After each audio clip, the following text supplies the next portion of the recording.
Singaporeans still have differing views on whether homosexuality is right or wrong, but most people accept that a person's sexual orientation and behavior is a private and personal matter, and that sex between men should not be a criminal offense.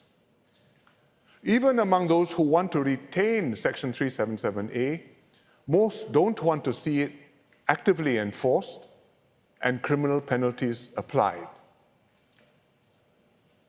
From the national point of view, private sexual behavior between consenting adults does not raise any law and order issue.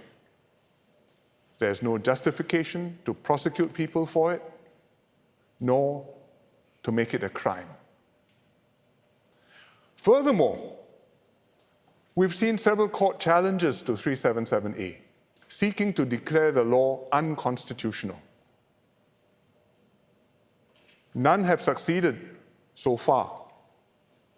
However, following the most recent judgment in the Court of Appeal, the Minister for Law and the Attorney General have advised that in a future court challenge, there's a significant risk of Section 377A being struck down on the grounds that it breaches the equal protection provision in the Constitution. We have to take that advice seriously. It would be unwise to ignore the risk and do nothing. For these reasons, the government will repeal Section 377A and decriminalize sex between men. I believe this is the right thing to do and something that most Singaporeans will now accept.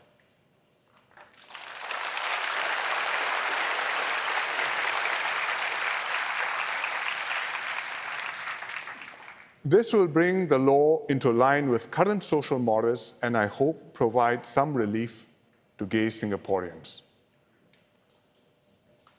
But at the same time, most Singaporeans do not want the repeal to trigger a drastic shift in our societal norms across the board, including how we define marriage, what we teach children in schools, what's shown on free-to-air television and in cinemas, or what is generally acceptable conduct in public.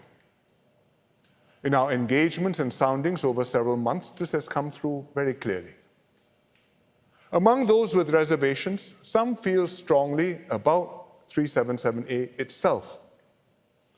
But for most, their main worry is what they feel Section 377A stands for and what they fear repealing it may quickly lead to. They also worry that this may encourage more aggressive and divisive activism on all sides. And this is not only the concern of those with religious objections, but is shared by many non-religious people. Even many Singaporeans who support repeal want to maintain our current family and social norms. We will therefore protect the definition of marriage from being challenged constitutionally in the courts. The legal definition is contained in the Interpretation Act and the Women's Charter. We have to amend the Constitution to protect it, and we will do so. This will help us to repeal Section 377A in a controlled and carefully considered way. It will limit this change to what I believe most Singaporeans will accept, which is to decriminalize sexual relations between consenting men in private. But will also keep what I believe most Singaporeans still want, and that is to retain the basic family structure of marriage between a man and a woman within which we have and raise our children.